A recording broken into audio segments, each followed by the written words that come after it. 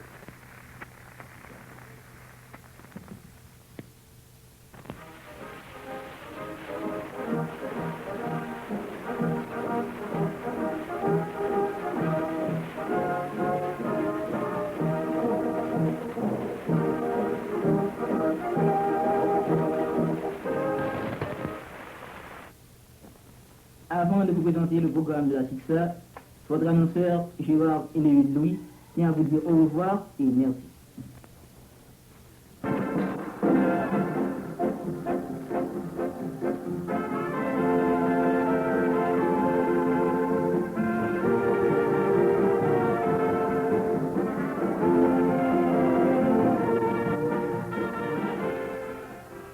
Mes chers auditeurs, nous allons une fois de plus vous donner lecture de l'important communiqué émis par le bureau politique de l'ex-sénateur Louis Desjoie, aujourd'hui 26 avril 1957. Communiqué. Le bureau politique de l'ex-sénateur Louis Desjoie maintient l'esprit et le sens de son appel d'hier au peuple haïtien, à savoir la nécessité et l'urgence de la veillée patriotique. Comme prévu, les événements ont sensiblement évolué, trouvant toujours les partisans et amis de l'ex-sénateur Louis Desjoie dans le calme le plus parfait. Des manœuvres déloyales, entamées depuis déjà plusieurs jours, essaient vainement de s'installer dans les faits.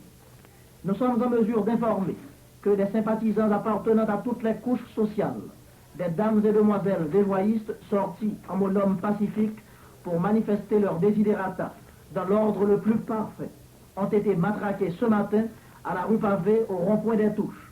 Elles ont été, sans raison apparente, la proie de bombes lacrymogènes et furent par surcroît poursuivies jusqu'à la cathédrale où, là encore, les agents de la force les attendaient pour les molester et leur lancer d'autres bombes lacrymogènes. Des coups de feu furent perçus de l'intérieur du lieu saint, jetant la confusion et la panique au Saint-Dieu pour Haïti.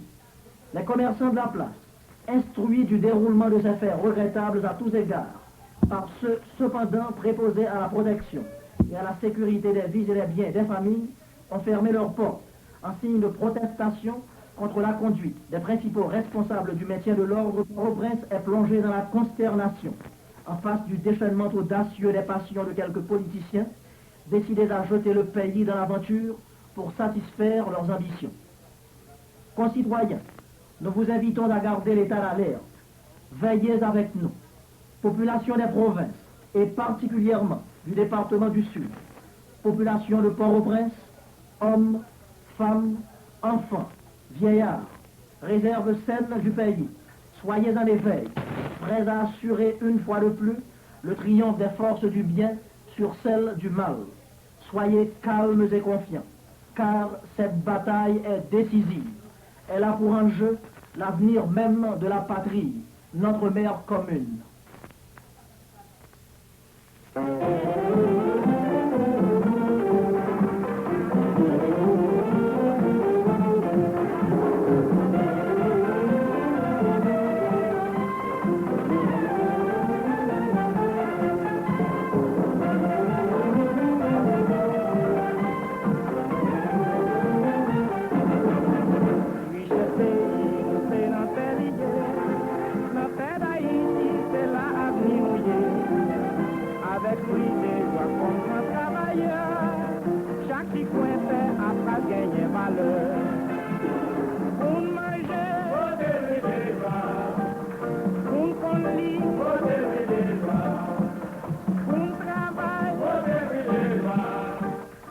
Mes chers auditeurs, nous vous prions de ne pas perdre l'écoute, car dans quelques minutes, vous aurez le plaisir d'entendre au micro de cette station le compte rendu par le docteur Albert Chassagne de l'historique convocation tenue ce matin aux casernes Dessalines par le grand quartier général de l'armée d'Haïti, à laquelle ont été invités tous les candidats à la présidence signataires de l'acte constitutif du gouvernement collégial du 6 avril 1957. Devant des joies, il y a fait tomber la gloire, il y a fait tomber la gloire pour l'eau. Pour manger, pour lit, pour travail, haïtien, voter des joies, c'est voter liberté. Tout le monde connaît les capacités. Avec des joies, pas que toi qui piaille. Voter Louis des joies, c'est voter travail. Pour manger, pour lit, pour travail, haïtien.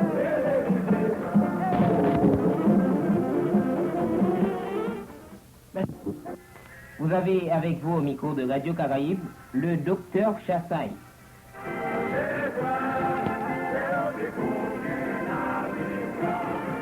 Le peuple a des joies, mais... Auditeurs de la capitale, auditeurs de la province.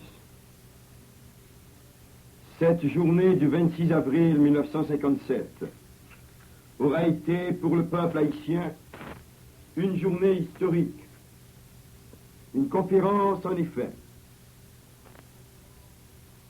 d'une très grande, d'une extrême importance, s'est déroulée vers midi 15 minutes aux casernes des Salines. Elle englobait, outre le haut état-major de l'armée au complet, les officiers cantonnés à Port-au-Prince, mais aussi les candidats à la présidence, Daniel Fignolet, Louis Desjoie, François Duvalier, etc. Je suis présentement devant ce micro pour vous faire un récit de ce qui s'est passé au cours de cette dramatique entrevue qui n'a duré que quelques heures. Le chef d'état-major, le brigadier général Léon Cantard, prenant d'abord la parole, expliqua le motif de cette conférence. Il s'agissait d'étudier à la lumière du plus pur patriotisme la cruciale situation politique qui a surgi durant ces dernières 48 heures et d'essayer de trouver la solution de salut que l'anxiété générale attend. Il parla du conseil exécutif de gouvernement, des départs des 3 membres du parti du Valliériste et du cas qui se présentait ainsi devant l'opinion quant aux possibilités du maintien du dit conseil. Il déclara que l'armée croyait maintenant de son devoir de se résigner à prendre en main la situation et, apostrophant le sénateur Louis Desjoie, il lança à peu près ce qui suit. Monsieur le sénateur Desjoie, je connais votre patriotisme, et c'est au nom de ce patriotisme pur et désintéressé que nous vous demandons de permettre au moins à l'armée de se réhabiliter. C'était donc, chers auditeurs, s'offrir pour dénouer la crise. C'était poser de façon claire. Le docteur Duvalier fut, une fois de plus, comme à toutes les conférences politiques, muet, énigmatique. Quant à l'honorable Daniel Fignolet, son comportement en cette dramatique minute fut d'une dignité, nous aimons dire la vérité. Son comportement en cette dramatique minute fut d'une dignité qui cassait les bras à son ennemi connu le plus acharné. Cet homme personnifia, aux côtés de Louis Desjoie, le courage et la démocratie, quand, prenant la parole, il fit comprendre que sa conception du pouvoir, homme de principe, l'empêchait d'envisager l'établissement d'une junte purement militaire. Bravo! Bravo!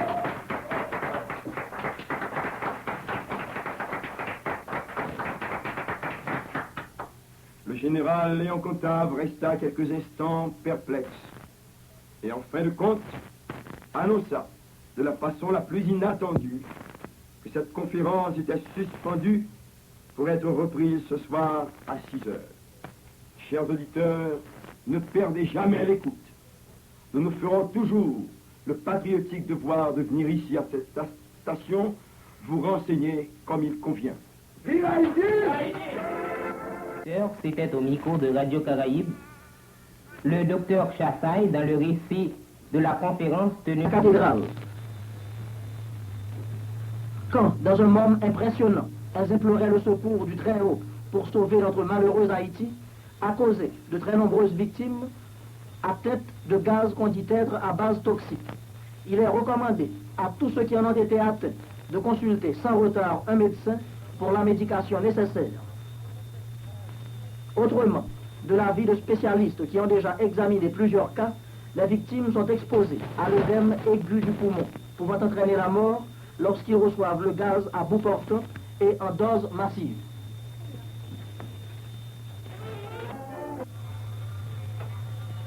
Chers auditeurs, vous allez avoir l'occasion d'entendre un commentaire sur la situation actuelle. Il serait prématuré d'essayer de dégager le sens de cette première journée où, une fois de plus, se sont coltées les forces saines du pays qui constituent la réserve morale de la nation haïtienne avec le ramassis des carrés multicolores qui arborent comme drapeau la peau ou la classe. Mais il importe de souligner pour l'histoire la magnifique et unanime réaction de l'opinion publique qui ne s'est pas laissé surprendre par les manœuvres des éternels fossoyeurs de la patrie. Debout comme un seul homme, les supporters de la révolution morale préconisée par Louis Desjoie se sont emboutés dans leur commune espérance à l'avenir de notre chère patrie, meurtrie et menacée. Debout, les femmes de Port-au-Prince, dans un coude à coude historique, se sont unis en face des bombes lacrymogènes pour crier leur foi en une Haïti régénérée par le travail. Debout, les prolétaires du Bel-Air, du Mont-Natuf, de Poste-Marchand, ont donné la main à nos élites du Bois-Vernat, de Turgot, pour offrir le plus cinglant démenti aux protagonistes des luttes de classe mortifères et aux préjugés stupides.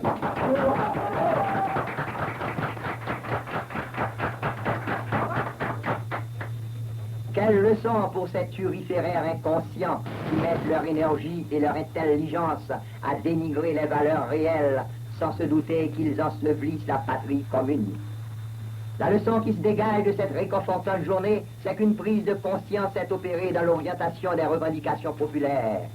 C'est que les appels forcenés à la désunion, cette polarisation de haine orchestrée contre Louis Desjoie n'a pas trouvé l'audience du peuple qui, aujourd'hui, fait le départ entre ceux qui l'ont bafoué, pillé, avili, torturé, et ceux qui appellent une ère nouvelle à base d'honnêteté, de probité, de sérieux dans la gestion de la chose publique. Le peuple des faubourgs, l'homme de la rue a compris le sens de ses intérêts primordiaux, la nécessité d'une lutte à outrance, sans merci contre les dilapidateurs et les gangsters.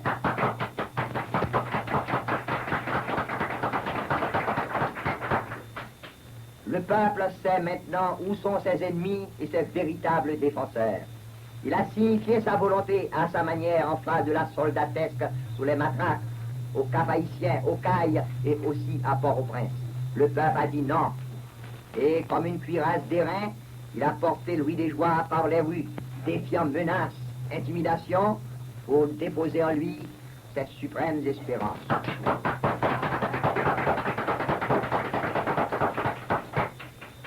Voici maintenant un commentaire intitulé « Ils ne passeront pas » et signé de M. René Moravia, secrétaire du Parti national des ouvriers haïtiens. Ils ne passeront pas. Alors que retentit à nos oreilles le bruit des chaînes que l'on prépare pour notre asservissement, alors que le spectacle avant-coureur de cet asservissement s'étale à nos yeux sidérés, alors que l'on bâillonne les leaders qui veulent nous sauver de l'esclavage matériel et moral qu'on veut nous imposer, il faut que chacun de nous prenne ses responsabilités. Au sein des ténèbres dont nous étions enveloppés, la Providence a suscité les éclairs révélateurs qui ont confirmé la menace érigée contre nous dans la citadelle de la patrie. Nous sommes investis. L'ennemi est parmi nous. Patriotes, levez-vous. Maintenant que l'aurore s'est levée sur toute chose, plus d'hésitation n'est possible, plus de délai. Nous avons épuisé toutes les ressources de la paix. Nous avons formulé à la radio, dans la presse, nos revendications. Nous avons pétitionné, nous avons supplié. Tout est demeuré vain. Humilié, affamé, il ne nous reste que le privilège d'une liberté devenue précaire qu'on veut nous enlever pour nous précipiter dans le fossé du désespoir et de la honte. Agrippez-vous fermement à cette liberté et soyez prêts à la défendre au péril de votre vie. Ce commentaire, chers auditeurs, est signé du secrétaire du Parti des Nationales des ouvriers haïtiens, M. René Moravia. Maintenant, chers auditeurs, nous avons extrait du quotidien Le Matin, sous la signature du grand publiciste Stéphane Alexis, ces franges dont nous avons fait l'aliment de nos chroniques radiophoniques. C'était en août 1953. Dumarsais estimé venait de mourir en exil à New York. 1000 bruits, auxquels étaient mêlés des noms d'empoisonneurs probables, couraient sur les circonstances de cette mort inattendue. Le cadavre venu par avion était exposé au bicentenaire dans le hall du palais législatif.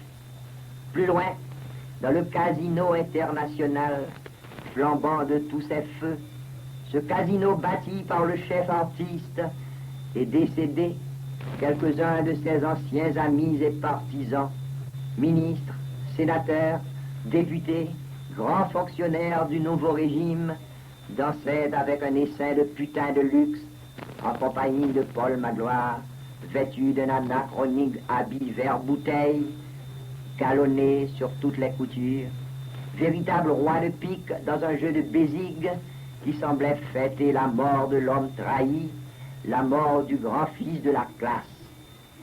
Whisky, champagne, bouche heureuse, danse du ventre, froissement de greenback, chant, musique, vomissement. La nuit tombait sur Port-au-Prince, affligé cependant de la mort de Titine. Une nuit bleue, comme notre mer Caraïbe. Une petite brise parfumée d'une subtile odeur de jasmin sauvage venant du monde de l'hôpital tempérait l'atroce chaleur diurne. Soudain, comme sortant des flots bleus, nous vîmes qui s'en venaient vers notre groupe, assis sur le môle, notre vieil ami fidèle, l'historien, le savant, le sage, qui nous dit « Cessez de vous lamenter, jeunes gens, sur la mort de ce grand garçon hors série. Gardez vos larmes, votre pitié pour vous-même. Quant à lui, sa peine est finie, sa gloire est fondée, car longtemps encore on parlera de lui dans les veillées, dans les taudis, dans les chaumières, dans les ateliers. » Et sans tradition, le vieil homme enchaîne. Ce qu'il est convenu d'appeler l'intelligentsia noire n'a pas su en 1946 analyser rationnellement la situation haïtienne pour en tirer une éthique politique. Elle n'a pas su voir dans son émouvante perspective le rôle qu'elle devait jouer dans la politique de la cité après qu'elle en avait eu en quelque sorte été écartée par les absurdes distinctions de couleurs que semblait préconiser le régime renversé et qui légitimait la réaction violente de cette intelligentsia. L'occasion était belle pour elle de donner aux autres une leçon de fraternité nécessaire, d'amour, de démocratie constructive, de civisme véritable. Elle pouvait acquérir une autorité morale péremptoire et qui serait le fruit d'une générosité créatrice et lucide au bénéfice de tous les Haïtiens. Mais la base indispensable de cette autorité devait être une probité scrofuleuse, inattaquable, claire et dure comme un diamant, s'exprimant au surplus par un nouveau style de vie, publique et privée, par des méthodes nouvelles instaurées dans l'administration de la chose publique. Mais hélas, la majorité de ces éléments affamés de richesse, de luxe, de mangeaille, n'avaient qu'un seul souci, s'installer dans la mangeoire à la place des autres, en se foutant comme eux des besoins primordiaux du peuple et de la nation. Mieux que par un idéal de ripaille, de villas somptueuses et de femmes claires à posséder. Elle est donc passée, cette intelligentsia, à côté de la grandeur politique.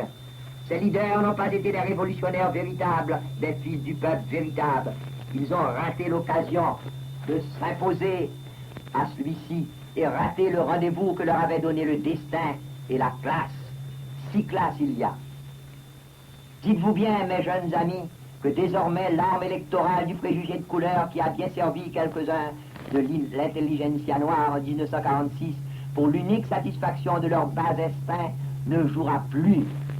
Sera inefficace parce que, primo, après l'ESCO, certains leaders noirs parmi les plus en vue ont lâchement, salement trahi estimé qui incarnait à l'époque, qu'on le veuille ou pas, une politique de régénération noire. Les masses déçues ont donc cessé de croire en eux, cessé de croire à la sincérité des slogans coloristes. Secondo, il est avéré aux yeux des masses, sous ma gloire, que leurs pires assassins et détrousseurs, c'étaient ces mêmes noirs qui criaient sus aux mauvais mulâtres au pouvoir. Même tyrannie, même bastonnade, même chambre de torture, même gaspillage de ses biens. Dans gaspillage, il y a pillage. Quelle valeur un noir lucide peut-il accorder à l'appel de la peau lorsqu'il se souvient quels sont les types encore en liberté qui le martyrisaient et le dépouillaient sous ma gloire? Encore un coup. 46, année de l'espoir. Je le proclame avec quelque immodestie est née chez moi. Je l'ai tenu sur les fonds baptismaux. Hélas, dans la bouche des mystificateurs et des voleurs du peuple, elle est devenue un millésime galvaudé, vidé de toute son idéalité, de toute sa substance sociale, de toute sa rigueur honnête et révolutionnaire. Il y a dans ce chiffre émouvant plus de hautaines exigences, d'ascètes, de sacrifices, que de biens à tirer sur le plan individuel. Ce que 46 exige de ses tenants, c'est que l'intégrité, de la science véritable, non de pacotille et de bluff, de la fraternité, du travail acharné, intellectuel et physique, au service du peuple. Aujourd'hui, on a fait faire tous les métiers à 46, même celui de détrousseur de la nation. On l'a barbouillé de boue, de sang, de mensonges. Nous l'avons même vu sortir en resco référendum de la bouche hypocrite et insatiable de Paul Magloire, disant un midi aux paysans des cailles, vos ennemis de toujours sont aussi les miens. 1946 est aussi le mot chouchou des démagogues aux abois. Ils l'ont rabaissé aussi à une valeur de mot, chantage, bon pour soutirer de l'argent des capitalistes rétifs, bon enfin pour vêtir les appétits inavouables et déclencher au fin des périodes démagogiques et creuses le rouvari des foules naïves et mystifiées. Et cependant, ce beau chiffre comporte une signification immense, émouvante dans son fier raccourci, une signification qui réside dans le dynamisme de son courage, du scrupule, de l'esprit constructif, de la pureté et du labeur patriotique et calculé. Son innocence filiale interdit, messieurs, certaines déformations, certaines prostitutions auxquelles vous l'avouez. Cessez vos sacrilèges. Ce que veut 46 passionnément, c'est un nouveau printemps des hommes d'Haïti. C'est créer l'égalité des droits, de la limite des dons naturels, une égalité aussi parfaite entre noirs et mulâtres que celle de deux triangles du fameux théorème d'Euclide. En conclusion, elle s'oppose à ce qu'aujourd'hui le fils du paysan pille la caisse publique, comme l'a fait hier le fils de l'aristocrate de Cacapoul. Et voilà.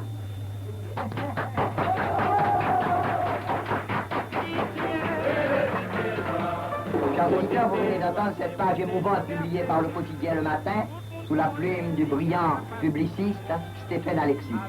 Nous regrettons, chers auditeurs, de ne pas continuer notre festival quotidien.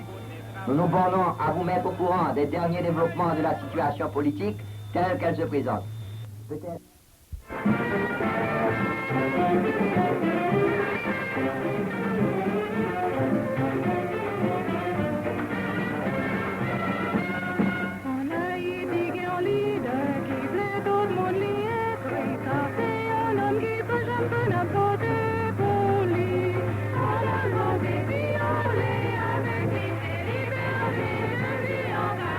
Et comme annoncé précédemment, voici qui s'apprête à occuper le micro de Radio Caraïbe, le démocrate convaincu, le lucide citoyen, le populaire leader, l'éminent civilisateur, le démocrate convaincu, l'intègre citoyen, l'honorable professeur, en l'occurrence Daniel Fignolet.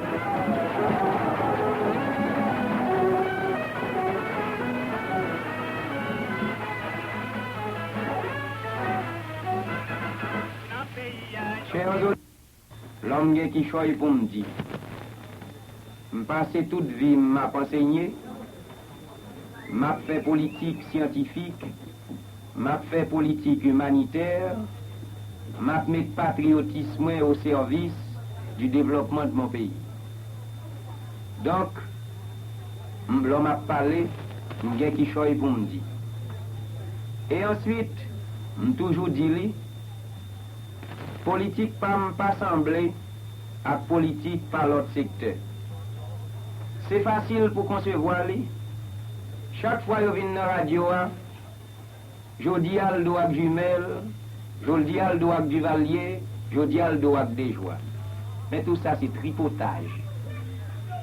À la vérité, on est des candidats à la première magistrature de l'État et nous gagnons politique nous. Mais nèg d'Haïti t'a remis ou rétacli. C'est ça l'eau fait pour faire. Yon te ministre sous-estimé, il pas fait rien. Jodial le président, mais toute poste radio t'a remis, ou même qui passe existence ou un nombre de biens, mais faut arrêter. C'est-à-dire c'est politique pâle pour ta fait. Mais l'on fait pas, on n'est pas bon. Yon l'autre campé sous tel autre gouvernement, il y a toute satisfaction ni. Le sort du peuple n'a pas changé. Mais là où arrivé, où mon candidat, où t'as voulu changer le sort du peuple, il dit, oh non, c'est les monopole pour le changer là, il faut s'appeler au machin. Mais des sammes, cette politique est obscurantiste, cette politique est pas trop exclusiviste, et cette politique est ignorantiste, et cette politique est même sectaire, cette politique est rétrograde, car en somme, ou pas même voulez l'autre monde qui avance. Et c'est ça que fait ouais jeunesse là content avec moi, même là maintenant mes préfets, même là maintenant mes ministres, au moins ils ont un horizon dans Daniel Fignolet. Mais il y a l'autre monde qui parle pas horizon du tout, c'est